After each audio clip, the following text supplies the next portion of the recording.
Welcome to Talking Pictures. My name is Christian Genzel. I'm a filmmaker and film journalist from Salzburg, Austria. Talking Pictures is an interview series in which I talk to the people behind some of my favorite movies, from cult movie directors to character actors, from seasoned veterans to brilliant newcomers, from celebrated artists to filmmakers who haven't received the recognition they deserve. These folks have lots of fascinating stories to tell. Today's guest is director and screenwriter Joshua Michael Stern, best known for his 2013 biopic of Steve Jobs, starring Ashton Kutcher, and his 2016 TV series Graves, starring Nick Nolte as a former president of the United States. In our conversation, we focus on Stern's 2008 movie Swing Vote, which stars Kevin Costner as a working-class man who suddenly finds himself in a very curious position. Through several circumstances, the outcome of the current presidential election will depend on his vote, and so both political parties try to win him over by tailoring their campaigns to what they think will appeal to this one individual person.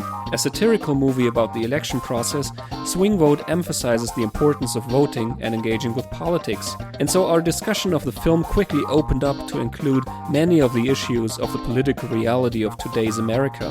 The conversation was recorded at the end of September, and we mentioned yesterday's debate a couple of times, which refers, of course, to the first TV debate of Donald Trump and Joe Biden. Joshua talks about the necessity of being involved, the ideas of democracy and the challenges it's currently facing, the impact of social media, the themes of his work, and much more. The interview was conducted in connection with our German language companion podcast Lichtspielplatz. If you speak German, go to www.lichtspielplatz.at, where you'll find an in-depth discussion of Swing Vote in episode number 44. If you enjoy my conversation with Joshua Michael Stern, make sure to check out our other interviews at talkingpicturespodcast.com and follow us on Facebook, Twitter, and the podcast platform of your choice. So here's Talking Pictures with Joshua Michael Stern.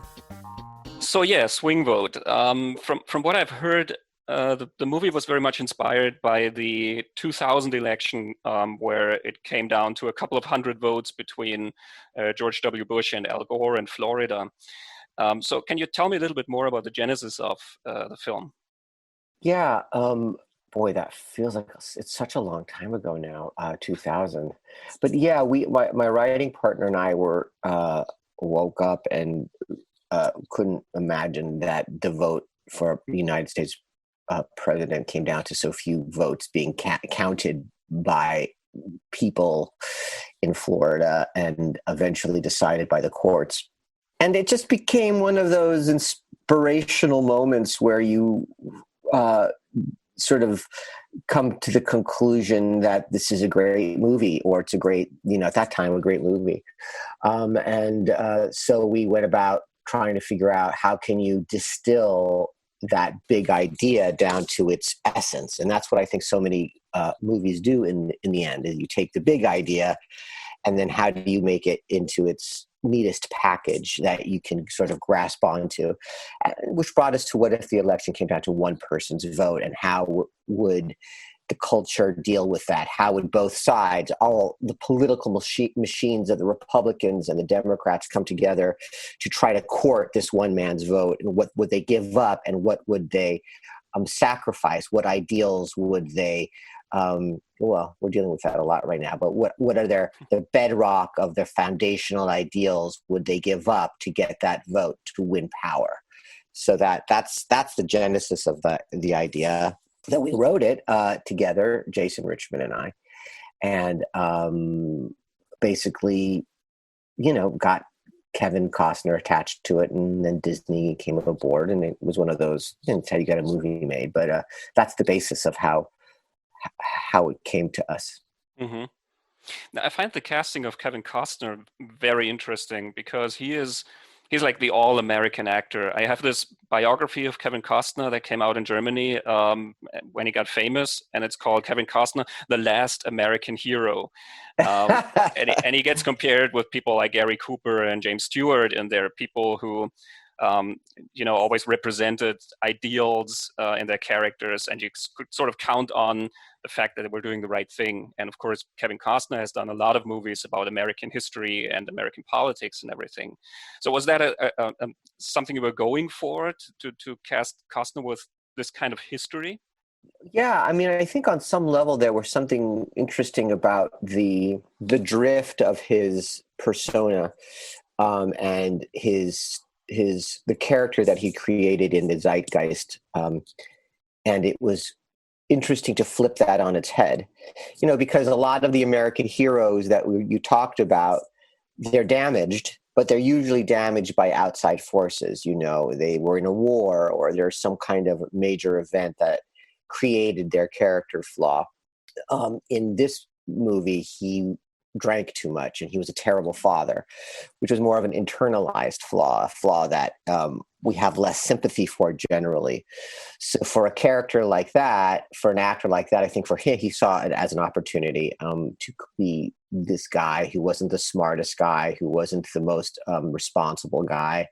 And I think there was something very Capra-esque about this story that I loved. It's funny you mentioned the people you mentioned, but I love Capra, and to me there was something at the time that we made it, something very Capra-esque. Now it would be considered very, even in 10 years or 8 or whatever, 12 years, it would be considered very quaint. But at the time, there was something very Capra-esque and a way to deal with big issues and about the ordinary person doing extraordinary things, and the power of the individual and all those great ideals that we have that seem to get lost often in our politics and in our culture that we're experiencing now in the United States. But in many ways, that at the time felt like Kevin could represent that, because he always sort of did represent the everyman, but who was the hero. He was the cowboy everyman, but he was the hero cowboy. He was the baseball player, but not just the super. He always played the everyman hero. So that was something interesting. So that did sort of contribute to the creative impulse to cast him. Mm-hmm. Yeah, and also as one of the candidates, Dennis Hopper as Yeah. Greenleaf. I mean, with a name like this, you got to be an environmentalist, I guess. But Dennis Hopper also, he represents so much of Yeah. the whole counterculture era, the new Hollywood Yeah. era. Yeah, he does. And he wasn't the obvious choice because he was a little he represented the sort of outside of Hollywood. He always was sort of more what you would consider to be the troublemaker or the insider. And so, but there was something about the fact that he did kind of represent that man, hey, what's going on? And that he became president one day or could become president one day, was very interesting for us. And so, up against Kelsey Grammer, who was playing the Republican, which made a lot of sense because he's got that sort of, staunch conservatism sort of presentation as an actor, if you wanted to say that. I think his ideals align a little bit Republican as well. So there was something fun there to be played with. So that was an interesting pair up between the two of them. Mm-hmm. Yeah, also interesting when you see Dennis Hopper, because in a lot of other films he played the villain, or in a film like Super Mario Brothers he played the fascist dictator, and then Yeah. here you see him as a liberal. But there's something, he seems a little bit sort of detached from that, and that makes perfect sense because he's sort of Yeah. making it up as he goes along, just saying whatever he thinks that the Costner Yeah. character would want to hear. He was, and he was very, he was not, he was very, he was very unhappy with me at the end of it, because there was stuff we had to cut from the film that I now, when you make edits, and sometimes the edits aren't your decisions, they're the studio decisions or the producerial decisions. But there was a couple of scenes that I just loved for both Kelsey Grammer and for Dennis that had to be cut from the film. It was just too long at the time. And Kelsey's scene, which was one of the best scenes I've ever shot, and I was very upset that I cut it. He was doing peyote with some Native Americans, and his spirit animal was the elephant, which is the symbolism of the Republicans. And then we had an elephant walking through the desert. It was a wonderful scene. But Dennis Hopper had a scene where he was talking to a church full of Hispanic immigrants, which was very apropos to what's going on now, to be honest with you. But at the time, we just had to cut it for time, and he was very, very upset about it. And I don't blame him. I would have been upset too. These are the decisions that get made in creating a film. So that was a little bit of a shame at the end, but ultimately he was great. He was great. Mm. Yeah, I think they both make very believable candidates. And Yeah, yeah. what I find interesting about the film is that on one hand, it's a satire. I mean, both of them are in a way ridiculed in the way that they sort of throw out all of their ideals and, bend to the will of one person or what they think this one person wants. But on the other hand, they're very believable people, and they have transformation in the end of the movie, and they're respected as serious politicians. So I think that's an interesting balance, because you could have gone for an all-out satire, um, the way that a movie like Bulworth, for example, did, or Wag the Dog. Political satires usually don't allow the candidates to be seen as actual serious candidates. You know what I mean? Yeah, no, I mean, I think that was important to try to create an environment where they were really dealing with issues that were real to them and that questioned their own moral compass and the reasons why they are politicians to begin with. Because so much of politics is taken over by issues that are bigger than the reasons that they got into politics to begin with. And that is something that I think every politician struggles with. I think that we in America, for example, vilify, or we're in a historical period where we see Republicans that are supporting Trump, and we don't understand why they're not standing up. You could still be a Republican, you could still hold on to your ideals and your conservatism, and but yet you could say what this man does and what he said. And he had a debate last night. He refused to condemn racism and all the things that you want him to condemn. You could say, I don't believe in what you're saying, but I hold on, but I'm still a Republican of conservatism. But none of them really do. But that's because the nature of their politics and their elections are dictating their behavior. Politics is one of those strange, not only professions, but ways of life, in that the impetus and the trigger and the flame that starts you off as a politician is always your own personal desire to change the status quo and to make a difference and to affect law and change like that. That comes from within you. It always is, because it's too hard a road unless you have that flame as a young person. And almost whether you're on the left or the right or the center, it's the same flame.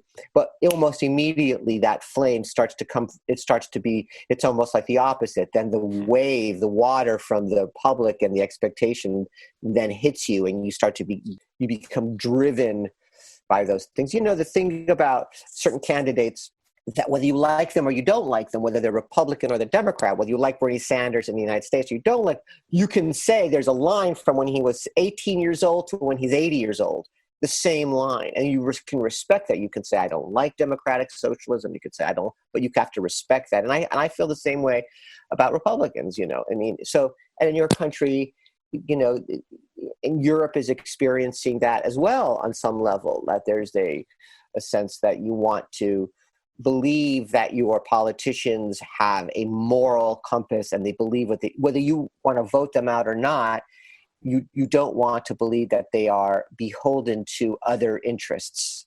Mm. I'm sorry I got off on that, but those were the things that were in my brain. My brain when I was writing the scenes. When you have the character who is not for abortion, but here's something that is for abortion, or the character who is not for immigration then becomes for immigration, and that's the ebb and the flow. It's the flow of what. Right now we're in a big immigrant phase in history in the United States and in Europe, and believe me, it's going to go the other way. It's it's going to go back and forth, and it's very divisive among people too, and it's very divisive among families. Absolutely.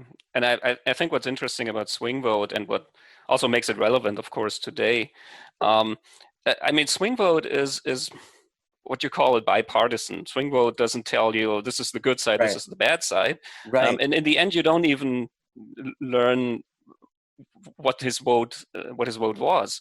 You don't hear the debate, and you're not sure who he voted for. You don't hear the outcome of the election, and it ends on the note that when he says both are sort of excellent men, I stand here before these brilliant men, something like that is the quote. And I felt the point of the movie was that the the participation is what's important, not the individual candidate, but the participation in the process. Yeah, I think you're right. Your questions are very well thought, and I appreciate that. That was what it was about. It was about the participation. It was about it. It's about affecting the change in your own environment, in your own country, in your own, making a decision for yourself and getting, engaged in the process, because it's very, very important. And then in the United States, as we saw with the last election and with this election, I mean, I'm sure you've heard about all of the questions about the mail-in ballots. Have you know if you've heard about that on the news? Yeah. It's the same issue. We're dealing with the same issue swing vote dealt with, which is voting, which you would think would be settled. That's settled. We all get to vote. That should be settled in a democracy, right? That's actually not settled. That in our country, and our country is a ragtag bunch of misfits from all across the globe historically, who are the bedrock of which is a certain almost an independence that's fractured, because we don't have a singular national pride or a single national history that connects us all like Europeans, where you could draw a line from our history, but wherever we are on it, we are, and that makes for a very difficult way of governing. And so the threat to elections is the singular biggest threat to the democracy here, because it is factional. It's no different, and it's really no different than something that's tribal in a weird way. It's like these people will try to do their best to keep down these people from voting, but when the other people are in power, it's a strange. But yeah, I mean, to me, it's all about, swing vote was all about the necessity to be involved in the process, and that you cannot underestimate your singular vote, because there are votes that have come down to 100 ballots. In Senate races, it has come down to like 20 ballots sometimes. Now imagine the hundreds of people that didn't vote that day, and what kind of candidate did you get? Because it's all about your best interests.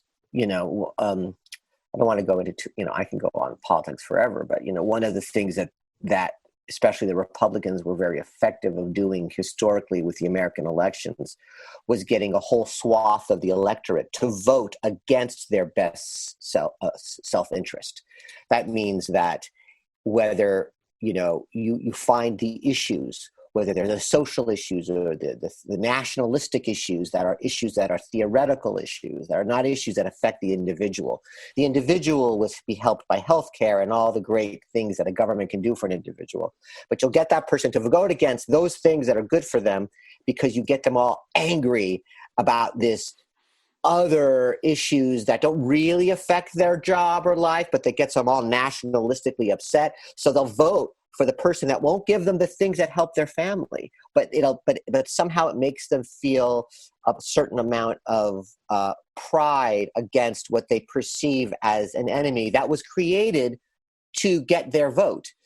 So anyway, those are. Mm. I have this quote by Winston Churchill. I'm sure you're familiar with it, where he said that it has been said that democracy is the worst form of government, except for all the other forms that we've tried. Absolutely. Oh, absolutely. It's a brilliant quote. It's very much the truth. And what's interesting about Trump is that it's testing all of the founding fathers' oversights that were built into the Constitution. The couple of what we're discovering are being the weaknesses are in the judicial. I mean, in the attorney, they never conceived, for example, of there being a president with a Senate, a presidency, and also a judicial system that was all aligned against. That is the one. Now we will pivot, and there'll be laws that will be passed, and there'll be more oversight that we create. But everything is a work in progress, as certainly everyone knows, and Germany, which is become almost a model of economic and social model right now. You go through the waves of it, and Yeah, it's always difficult that democracy has principles that allows people who want to abolish democracy sort of to rise within that system, and like you say, they try the foundations of that system to find sort of the loopholes, how to demolish that system. And some of the loopholes we're discovering is the evolution of social media and the internet, because what that's allowed is it's allowed for there to be not only disinformation, which not only affects our elections, but will start to affect, especially in Germany and other places through Russia, elections through Facebook and other places. But it allows for those who are not as educated in what the process is to be affected by a completely fictional alternate set of facts in history, completely alternate set of facts in history. And that's going to start affecting the globe and the world. If you have a whole bunch of people in parts of your country that don't have as much of an education, but they're on their phone all day and their phone is giving them their education, then that education could be anything. And I used to have with my son, I used to say, I would tease and I would say it's so easy when you have a child to tell them that the color green is the color blue, because they'll believe it's the color blue. It's just what you tell them, and they'll believe it forever. They won't. You'll have to re-educate them for them to, if you keep on saying blue, blue, blue. It's the same thing with all of this stuff. It's about how do you convince somebody that's, there's this whole group here called QAnon, which believes that liberals are cannibals and they are, they eat babies. Literally, they eat babies. But if that's all you've told a child from the time they're 9 to 17, how do you tell that 18-year-old it's not true? It's because that's what they know. It's like religion, it's in them. Yeah. I'm sorry to go off on that. Yeah, no, it's so absurd from the outside, but when you're on the inside, and that's the information that you get, and that's the information that sort of makes sense to you. Also in your group, I think groups are also a very important part of this. This is where social media kicks in, obviously, because it allows people to connect with other people who sort of share these ideas or can sort of magnify those ideas. And I think the mail-in voting issue that you brought up, I think this is one of those things. I mean, I've watched the debate too, and I mean, this has been an issue. This has been something that he's brought up over and over again in the past couple of months. It feels like it's something that is just, he says it's a problem. He says there is potential fraud.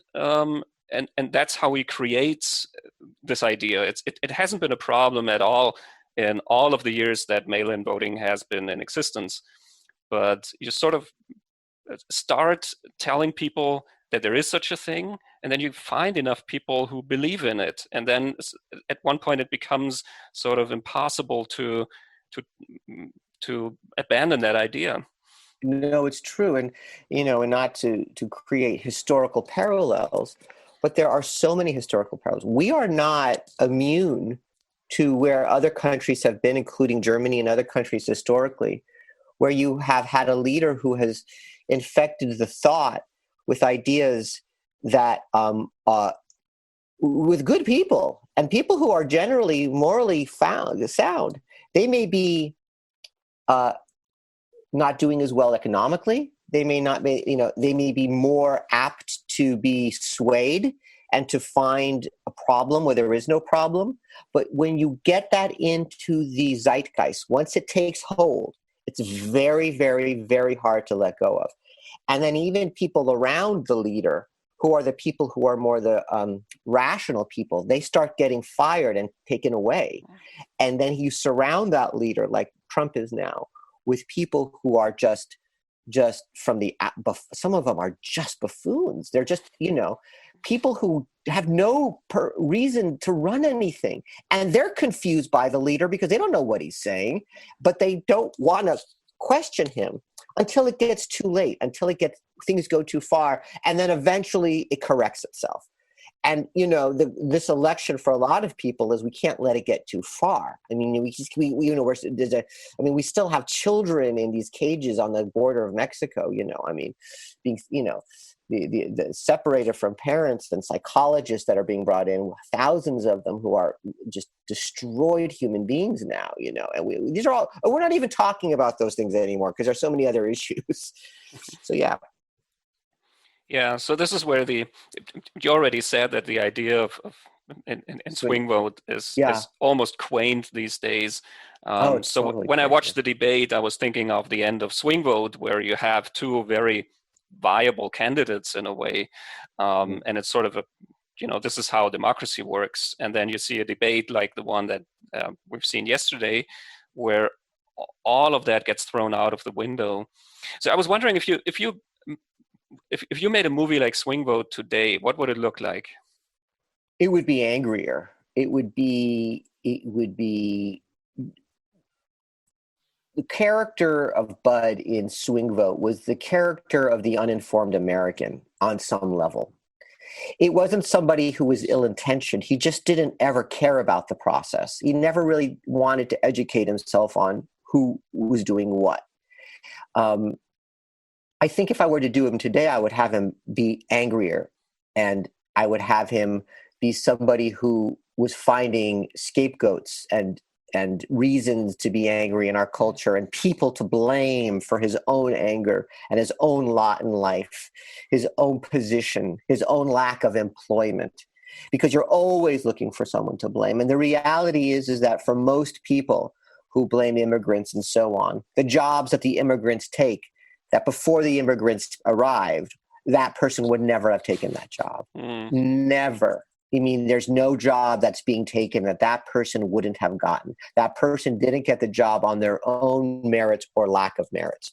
And so it would be a real discussion about what is somebody who doesn't have the information, but it's also being given false information, deprogram his brain to see what's real and not real. I mean, that would be the difference. It would be an angrier, meaner movie. It would not be as, in those days we were dealing with issues of, George Bush getting elected. And I think that there was a lot of pushback on George Bush's presidency and the lack of evidence with weapons of mass destruction and all the things that at the time and still just seemed so so magnified, like in such the sins that, of what occurred in those administrations feel almost still quaint. They feel like the last century sins. We shouldn't have fought that war, and prisoners of war shouldn't be treated badly. I mean, that was all we were talking about. Prisoners of war for most of Bush was how do should we use waterboarding, which is a terrible no. The answer is no. But that was the only thing we were talking about was what do you do in war and how do you treat prisoners? It almost felt like an argument you could have had in the 40s. I mean, it wasn't like what we're dealing with now, which was trying to feel out what is the direction of our country and how do we want to protect the things that are important to us and not lose them. Now, as human beings, we tend to amplify things. We tend to say, not understand that this time will pass, and you have this meter in your brain that says when is it going to get really scary. And for a lot of Americans right now, especially after last night's debate, I mean, things are really scary. And the pandemic, let's talk about the pandemic. That doesn't help us, his lack of wanting people to wear masks and all those things that are just so strange, that are more strange than political. It's the same issue when I was talking about how people vote against their own interests. He has gotten millions of Americans to believe that the rituals that will save their life are rituals that take away their freedom. So he's basically got people to believe that by wearing a mask, that which saves their lives, is actually something akin to slavery. Now, you'd think that's impossible to get Americans to believe. He's gotten many to believe that. And that is almost brilliant. I mean, you think about it, it's its own. Everybody says he's not a genius. you got to genius isn't always a positive thing. It's a brilliant use of his psychosis, which is infects and has people able to believe that. So I think swing vote was sort of a nascent, my beginning in my political speaking out politically of what could happen when people sort of when the candidates sort of let go of their moral compasses and their ideals in order to get a vote, one vote. And so that's just, it's coming to fruition. It's true. That's an interesting point, that maybe what we see today is what swing vote would have looked like if it hadn't been for the redemption that the characters experience through the movie. If you sort of take this idea of swing vote to the nth degree, and the candidates are doing more and more things to win over voters and throwing more and more ideals overboard, then maybe you arrive at something that looks like today. Yeah, I think that's true. I think that it was already discussing what would happen if you threw away what was good and right for the vote. But it wasn't really dealing with the issue of a president that could have no good or right, no wrong or right. And that is where it gets scarier today. But to me, it was sort of an omen for things to come. Yeah. Mm-hmm. Yeah. Well, I still find myself in debates whether he is insane or brilliantly manipulative, and that the answer is always we don't know. We just have no idea of. I think that what was interesting about the Woodward book was how normal he seemed in the interviews. If you listen to those, he was talking to him saying, "Oh yeah, it's a scary pandemic. People are dying. I don't get near people. It's so much worse than the flu. It affects the old people and the young people." And then he went out in February and said, "Don't worry about it. No one's going to die. It's going to go away like magic." He's aware. I think we'll learn he's more conscious than we think he is. And that will make him scarier. But he's also the monster that he is. He's born this way. He was always this way. In the TV industry that I'm in the movie industry, he was always seen as just this huckster and a con. He was always a con man in real estate. People never. But what's scarier always, no matter where you are in history, isn't the madman. It's the people who do know wrong from right, but make the choice to be Trump. These people are choosing to be Trump. Trump is Trump. He can't help himself. Look last night at that debate. He's just the monster that he is, if you want to call him that, or he's just the brilliant man that he is, if you want to call him that. But the people who are around him, who support him, are people making a choice to be that. They're not that. They weren't born to be that. They choose to be that. And that's where it gets scary, because when you can have enough people choosing to be that, that's when, it's when, someone was saying, your culture, your country isn't in trouble when you have a president like this. Your country is in trouble when the institutions that were put into place stop working. The institutions that were put into place stop working. That, it's like when the mail starts to get affected, when the judicial starts to get affected, when the military when the institutions around him start to crumble.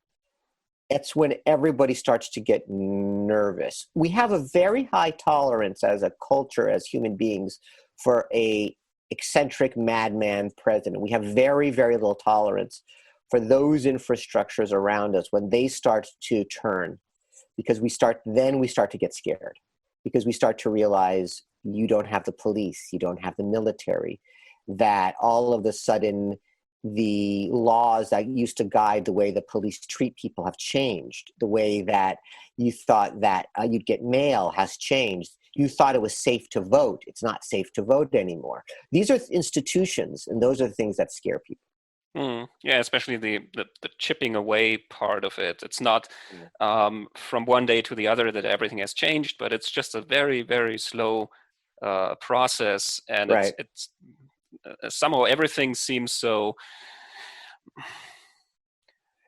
like it's not that much of a deal when you see it as an isolated thing. but when you see it in sequence, then it Yeah, gets really worrisome. yeah, I agree with that. I think that there's a gathering. It's the totality of everything.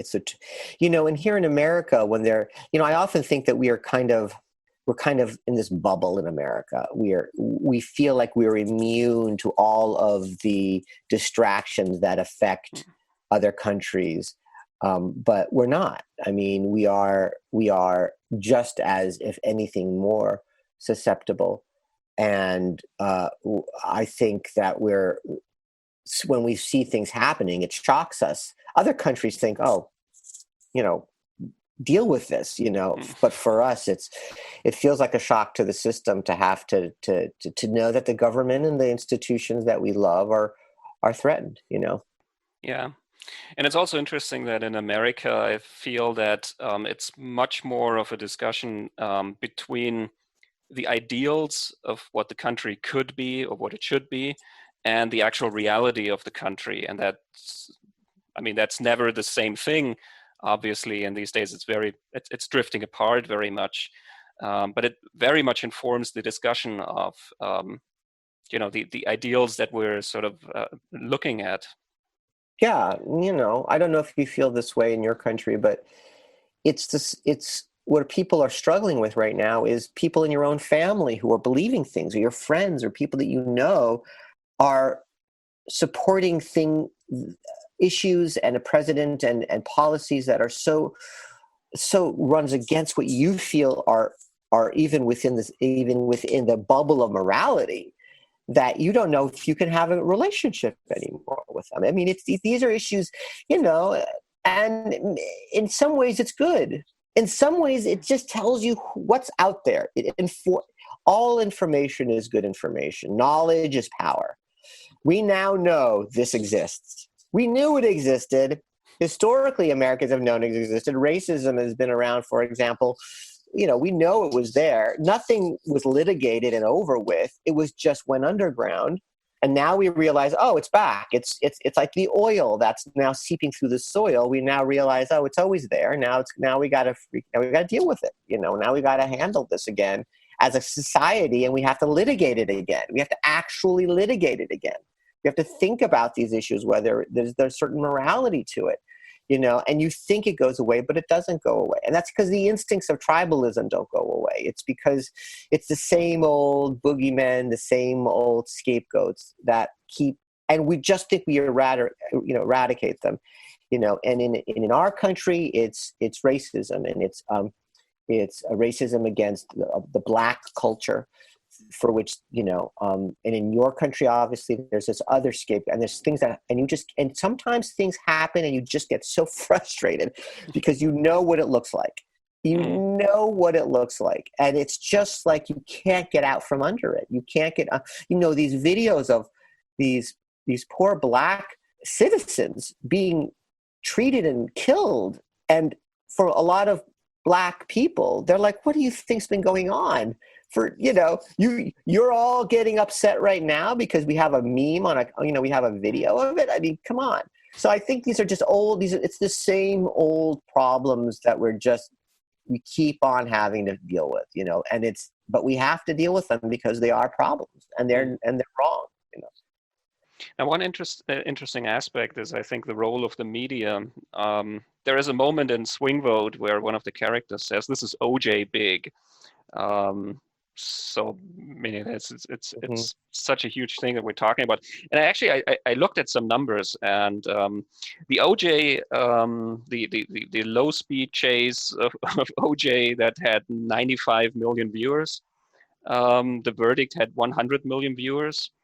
And I looked at the numbers of the presidential debates, and that, for example, in 2008, the second debate had a viewership of 63 million viewers, so it wasn't quite in that same ballpark.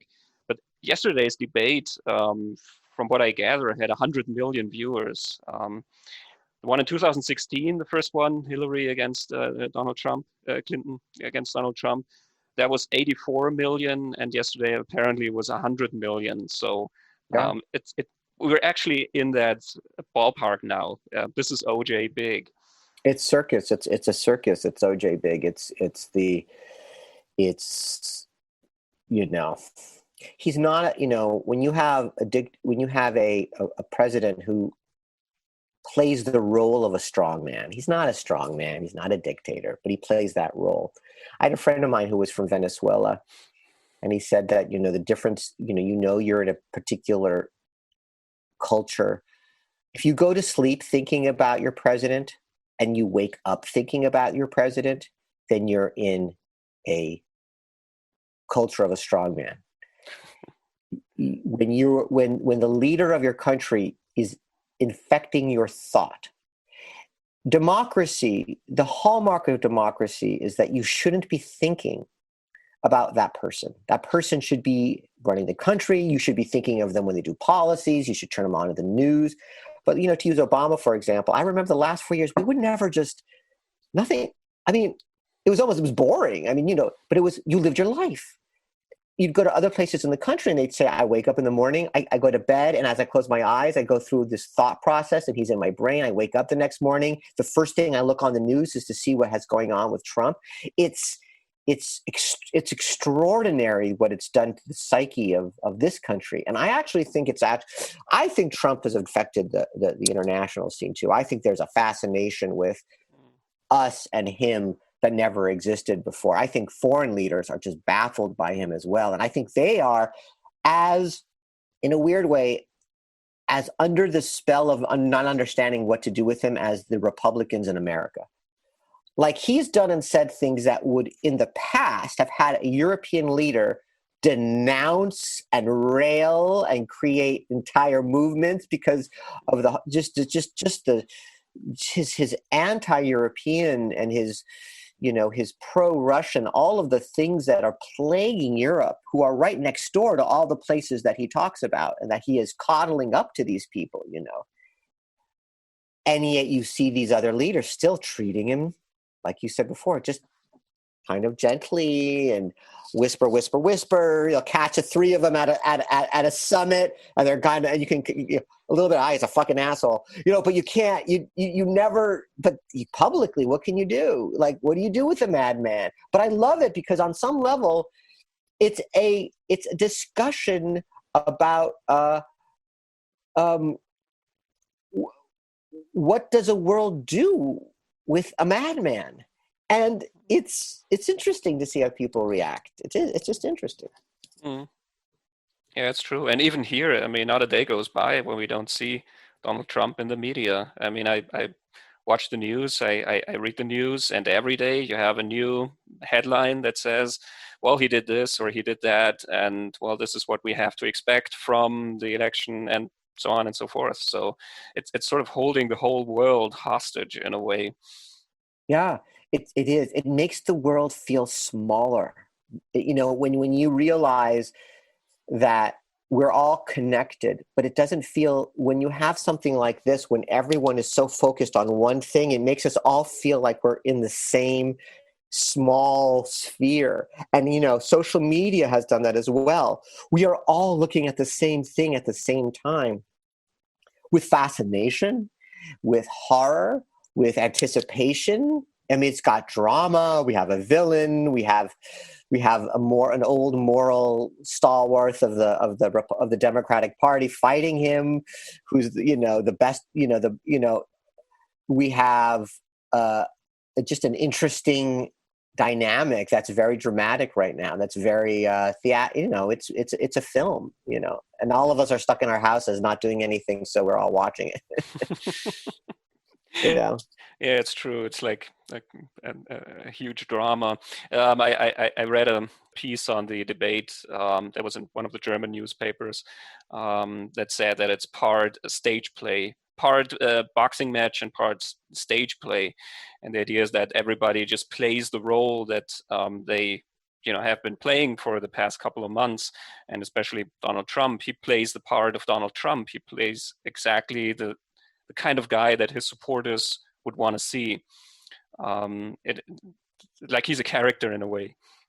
He said something interesting. He was asked to denounce the far right racist extremisms, and he wouldn't. And he just said, stand up and stand by. Stand by, he said. And Donald Trump knows that the American, defense infrastructure, the military machine will not support a coup or an overtake of our government. But he also knows that his base is really interested in, he's setting up an environment where you put a distrust in the voting, distrust in mail-in, and all of those things. And in many ways, he's creating a fiction. He's writing a play, and all of his supporters are part of it. And if he does it correctly, it'll have the movie outcome that he wants. But in the end, he just wants it to reflect on him. In the end, he's gonna be the new Fox News. His goal all along. He never thought he'd win. Excuse me. He wants to create a media empire, and he'll have that. He has enough people now who will tune into his media network and not Fox when he creates a Trump network. It'll be, and then in 10 years, you'll go to Trump instead of Fox for your news. It really will be one of those things. And I don't know. The one thing that's interesting about the American democratic sort of party system, unlike the European democratic, is that it really did boil down to Republicans and Democrats too. It was, and it didn't understand the subsets of that, the way that Europeans understand their subset, their socialism and all that kind of stuff. The last election was the first election where everyone felt like we have four parties in the United States. You have the Democratic, the Hillary Clinton party. You have very much the Bernie Sanders party. You have social democracy, which is actually, to be honest, a little more European in many ways. It's just, it's a socially democratic wing, but it's not a wing anymore. It's becoming more. So there's two Democratic parties. There's two Republican parties. There is the fiscal Republicans, the standard Republicans, and then there is the more far right Republicans. The far right Republicans, like the far right parties that have popped up in Europe, very much so, in all of Eastern Europe, all of Europe, where we see that, sometimes it's, we've avoided that candidate, and sometimes you get that candidate, so we have four parties here. And I think it's going to be interesting to see how we deal with that, because we're not built for a four-party system or a multi-political system where, really ultimately you got to fit into one box. And I think Trump has really exposed that. And I think Bernie, in his own way, did too. I think he exposed that in the other way. Yeah, I think the problem with that is it helps with dividing the people, because when you sort of break it down and you have just basically two choices, basically have just this guy or the alternative, and that's it, then that really creates a huge divide among the people. Whereas if you have like five parties and things are sort of evenly distributed among them, then there's much more sense of the idea that, okay, this has to be a collaboration. This has to be something where we need to find compromises, and this is something where where individual people have individual ideas, but that's okay because that's the bedrock of democracy. But not in a one-on-one race, I think. Right, and I think you're right, because it also gives that person who's voting a candidate for whom represents what they feel. And whether you win in a European election where there's multi-party systems and stuff, you at the very least know you're voting for your conscience. You're voting for the person who represents you. And if you're in a Democrat right now and you're a far left Democrat, there is no candidate for you. You're going to vote for Biden, but that he doesn't represent you. And a lot of what you want represented are not mainstream thoughts. They're just too, the United States is just so huge. You couldn't govern with some of it. What's so interesting about Trump is that he's governing so far right. That's what's. Yeah, I think he very much defines even the votes of the other side. Like, you vote for Biden if you are against Trump, not necessarily if you're for Biden, but Oh, that's if you're true. against Yeah. him, then that's your Yeah. vote. So that, Yeah. that that that sort of shows you the power of that Yeah. of that Absolutely. person. Yeah. True. So going back to swing vote for a moment, I watched your first film, Never Was, and there's a very interesting line in there which says, "What use has this world for a king without a kingdom?" Yeah. And I think that's a very interesting thought that relates to a lot of the stuff that you did. I mean, Jobs was also a king without a kingdom when he got ousted from his own company. Yeah. And in a way, I think that Bart Johnson in Swing Vote is also a king without a kingdom. Would you Right. agree? Right. Yeah, I do. I think that's interesting. I didn't think of it that way, but I, I love exploring the ideals of the potential of somebody and the truth of those around them, and someone with a thought that's isolated and doesn't feel like there's anybody that can support who they are, what they are, Hmm. who gets, who is a dreamer, or somebody who, or someone who discovers their potential and finds their kingdom. I love those tropes. I'm an Anglophile in the way that, King Lear. I was about to do a film about King Lear. I did an adaptation with Anthony Hopkins, that never got off the ground. But for me, these are all, and even my show Graves was about an ex-president and who's lost his kingdom and he finds it Hmm. again. You're right. I mean, I love the ideas that, you're searching for greatness. So we're all searching for some mark that we want to leave in the world, and searching for those who will agree with us, and fighting those who don't, and feeling isolated in our own ideas. I mean, I think sometimes we all feel isolated in our thoughts, and we feel isolated uh, within the things that we feel or believe in, no matter who you are, whether it's religion or politics or just your own thoughts. You just feel like you're not understood, you're misunderstood um, at times. So yeah, I think that is a theme. Hmm. Yeah, I think it ties in with the ending of Jobs, where he has the speech about um, the outsiders who are important to this world. And again, in Jobs, there's a line that I think also would uh, could be part of Swing Vote, where he says, everything around you that you call life was made up by people who are no smarter than you, and you can change it, you can influence it. Um, Right. this idea Yeah.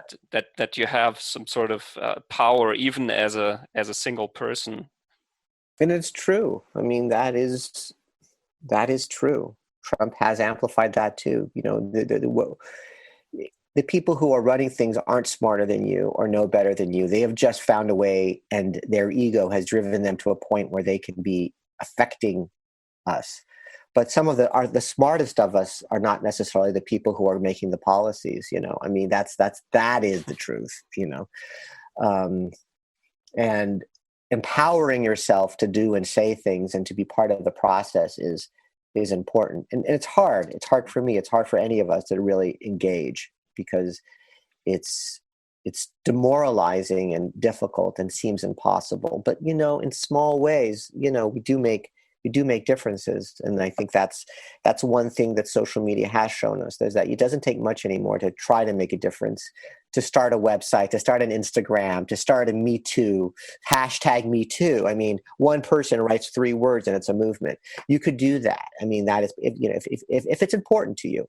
Mm. For most of us, it's not. It's just, let's get through our world and have our families and our loves and our life, and you know. And I think Swing Vote speaks to that, um, almost the responsibility of finding a way to engage with the world. And also, Swing Vote was about engaging with life and your daughter, and and being part of, being present for your world, being present for your life, not sleeping your life away, trying to be interested in the things that people around you are. If your children come in and they're interested in something, get interested in that, learn about that, understand who they are. Your child is going to be the person who's going to affect what's going to happen next. Understand what's going to happen next, by understanding them. that's important too. That was what the movie, the heart of the movie was about, a father and a daughter, and about a daughter who was really engaged and a father who wasn't, to the extreme on both ends, right? But about a little girl who just wants a dad, but about a dad who's just, lost his way in life. And we all feel lost, and we all feel powerless, and we all feel as if we can't affect change. So for me, it's all about finding our ability to know that we can, and getting involved in things that make us feel like we're doing something. I think that's a truly, I don't think an American ideal. I just think a human ideal. I think it's something that we should aspire to, in small ways, though, in small ways. Yeah, speaking of the father-daughter relationship, I think this also is almost a trope in your body of work, the relationships between parents and children, or fathers in particular and their children, never was as somebody trying to reconnect or deal with his lost father. And Jobs also, I mean, he's a guy who disowns his own daughter and instead treats his product or his company as if it was his offspring. Yeah, yes. I think in some way, all of my work is dealing with flawed fathers. And I came from a relation. I have a complicated relationship with my own father. So I think, someone once said about filmmakers that you should make films about the things that you know. But what they were really referring to was, well, if you're Scorsese, you write about the mean streets, or you write about New York. But for a lot of us, for most of us, we lived very comfortable middle-class lives. There isn't the colorful, social world to draw upon to make your art. But you should draw upon the things that have affected you. And for me, it was my childhood, and the dynamics with my father is probably the most overarching through line to my complication, my confusion, my daily struggle, And so almost all of my work, with zero exception, and I'm more aware of it now. And when you just mentioned it, I actually hadn't thought of it in the terms that you're saying. But in Graves, my TV show with Nick Nolte, and the shows that I've done since, all of them, I think, touch upon that. And I think also it's such a primary relationship. I think all of us relate to it, Yeah, I think also this is something that everybody can relate to, because everybody has a relationship with their parents. Even if the parents are not there, that's a sort of relationship that you have to deal with. And I was just thinking, when you said that there's a very small human theme, I was thinking of Richard Linklater's movie Before Sunrise. I know it was Before Sunset, where Ethan Hawke says, well, there haven't been any car chases or explosions in my life, but I still found everything very exciting. Yeah, no, I mean, I think that's true. I think it's true. I think the truth about making film or art or anything is to find that kernel, that glint of whatever the human experience is, whatever that little bit of your daily, whatever your experience is another person's experience.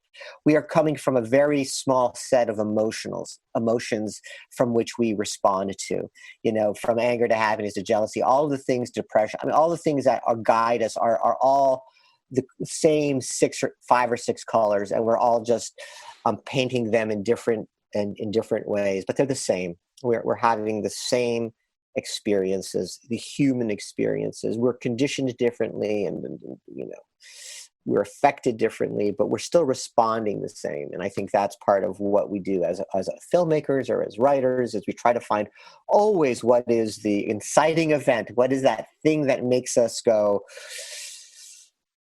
engage with each other, or fight with each other, fall in love with each other, or question each other, all those things. And it all comes down to your relationships, and mostly it comes down to your upbringing and the foundational relationship with your parents.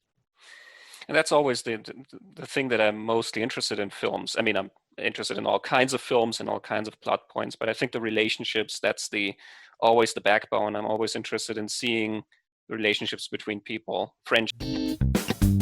Yeah.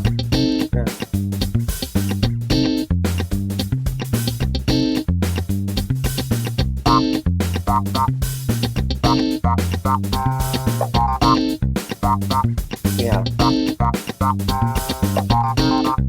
Yeah, I mean that's what keeps us engaged. And when we don't want to be engaged and we just want to escape a life, we go to the car explosions. When we don't want to deal with what you're talking about, and sometimes we don't.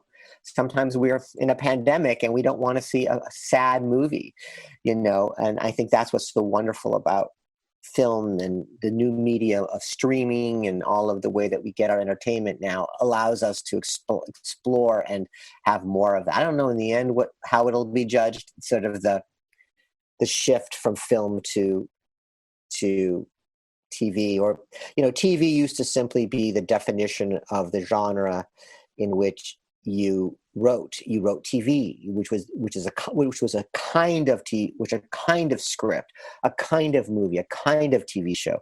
Now TV is just simply literally the device that in essence brings you the entertainment. You could do a Scorsese movie like The Irishman that cost $250 million. Which is not a TV movie, but you're seeing it through your TV. So, I mean, to me, there's been a real shift of definition of how we see our entertainment and get our entertainment. Mm-hmm. Are you still writing movies for the big screen, or? I am. I have another political movie I did. I was about to direct one last year with Robert De Niro that didn't happen. And then I started back to my TV career. So I've been doing more TV now. I've got another TV show that slowed by COVID, but this year. But I have two scripts, but one of them especially, which deals with the gun issue in the United States. It's sort of another political, based on a book by Steve Israel, who was a United States congressman. It's a book called Big Guns, and it's a satire, another satire about the gun industry here. So I'm working on that one. Mm-hmm. Oh, that sounds interesting. And it sounds like it's going to ruffle some feathers, I guess, because that's... Yeah, I mean, it makes me a little, it didn't when I started it, but now it's like, maybe we should do this one when things cool down. I don't know if ruffling feathers is a good thing anymore, Well, I think, like you said, it's important to talk about things, and so I think it's always good to tackle subjects that are controversial. Otherwise, why? Yeah, I mean, and if it works, it works. If it doesn't, it doesn't. I always say, if you're going to fail big. Go in with a big idea. Have it not work in a really big way. No, don't fail small. I was wondering about the reception of Swing Vote in particular, because I saw that it wasn't really a huge hit. I read Roger Ebert's review, which was very good, but some of the other reviews were, sort of middle of the road, I guess. Yeah. So well, I mean, look, you feel like it's really hard. And, even on Graves, I got New York Times gave me a great review on my TV show. And then Entertainment Weekly was, I mean, I never get, it's the worst thing you've ever seen. But I do think that that I am a little more sentimental as a screenwriter, like a more Capra-esque. I feel like sometimes my movies belong in a different era. And so I like that personally. I like that Roger Ebert, or like on my TV show, Leonard Maltin could love it, and then someone else can say, it's a, Nick Nolte, I can, whatever. I don't mind the diverse balance of that.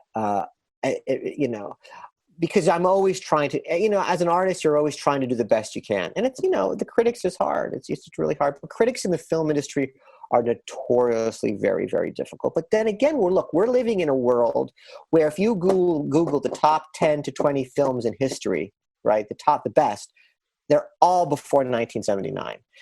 What is it? Every one of them.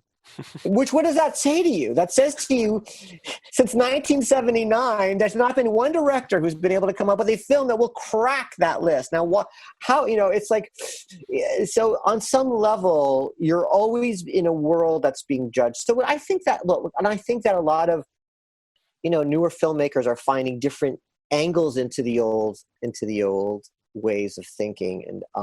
And so I'm a little more old fashioned. So I think I'll always have a bit of and I also deal with bigger concepts. And it's when you are a screenwriter and you're dealing with a big concept, which is, my TV show about an ex-president who wakes up and decides everything he did is bad. So he's going to go on a Don Quixote journey to right his wrongs of his presidency as an old man. Right. Or the United States election comes down to one vote. These are unrealistic concepts. Right. So if you're a critic, you're either going to buy into it and you get it, and then you go on the ride, like you just mentioned, Roger Ebert, blah, blah, blah. Or you just don't get the concept, and it's just ridiculous, or this is silly, and you're never going to be on board. And that's the danger. When you do a movie about a slice of life, or just a moment between two characters, or you don't have that pressure of buying in. You're just totally into the relationship of the of who's playing, who's, the dynamics of that relationship. Mm.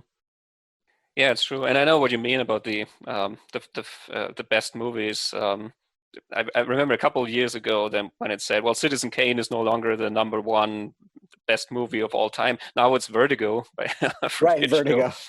Yeah. And I mean, they're both really wonderful movies, obviously, but well.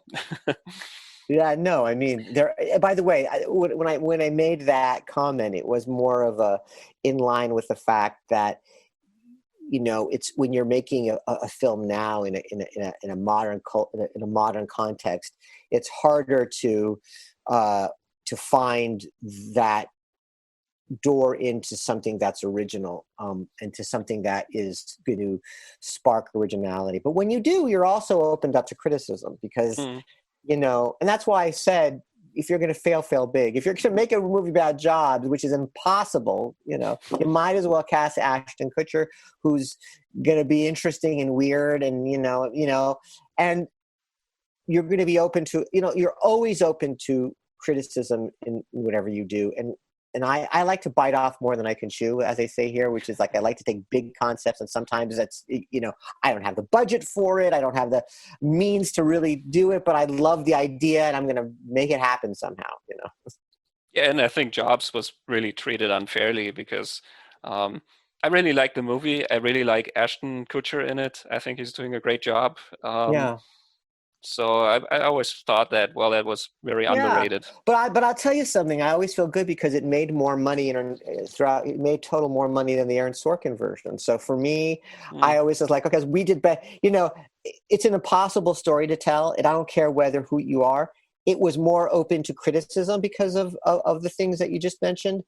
But the other Jobs movie, which was cast with, forget the actor's name off the top of my head, but he was okay in it. It wasn't like it was it was good. It was good in his own way, but that was safer, but it was still a hard story to tell, but we both tried to tell it in the best way that we could, Yeah. And I think you both have a very different focus on on also different interpretation, I think, of the character of Steve Jobs. Right. In your version, I think you see much more of the cocky kid, the guy who, I don't know, identifies so much with the product that he's making and not the people around him. Right, exactly. And we were taking more of a whole version of it, where he was taking a slice of life. It was a tough story to tell because he was a tough character, and there's something intrinsically uninteresting about computers, and it's a corporate. It was basically a corporate biopic, and so. But I loved making it, and I really, I stand by it, and so that's all you can really do in the end. Yeah. Mm-hmm. I got one more quote from Winston Churchill because I got the democracy quote at the beginning, and I Okay, found yeah. another one which I think could be part of Swing Vote. That's from 1944, where he said, "At the bottom of all the tributes paid to democracy is the little man walking into the little booth with a little pencil, making a little cross on a little piece of paper. No amount of rhetoric or voluminous discussion can possibly diminish the overwhelming importance of that point." I love that. I've never heard of that. That little X on a little piece of paper. Yeah. It's what gives us our freedom. It's what gives us our voice. It's our ability to affect the way our lives are run, and that we're not beholden to a pre-assigned or pre-ascribed world whose rules we are the victims of, that we are actually the people and the culture that writes the rules, and that we live by. And the flaw is only the flaw in the human experience, which is that when most people want to live by this set of rules, there will always be somebody else who wants to live by another set of rules. An old set of rules, a new set of rules, but there will always be the fringe or others who do it. But that's what the culture is.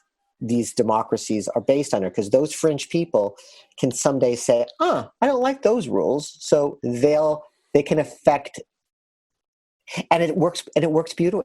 It works beautifully. It is proven to work, and it's proven to work over and over again, country after country. We may differ. There might be social medicine in one country and not in another, but the foundations are the truth. The economy is the truth. And the world generally has opened up to the economies of each other, which I think is what has helped us bring together. I mean, Brexit and Trump is challenging these concepts, but the concepts aren't going to go away. We cannot survive without each other anymore. We cannot. It's a complicated organism, and the relationship that we have with people that are on some level are military adversaries, but might be useful but are necessities for oil. And things that, for example, I know Germany deals with and other people deal with, and are the controversies of our time, are the controversies of our time. That's what we're dealing with only. It's the geopolitical necessity to have some relationship with those who are our adversaries for our own survival, until we could find our own way not to survive on them. And that's always been the strange and complicated relationship that we have with each other, that we need each other, like we need our people and our family, but we also are threatened by each other. So there's this interesting dynamic that exists, but it's within the need-threat dynamic that there's peace in many ways, because we are interdependent on some of the things that help us grow, and it forces us to have a dialogue.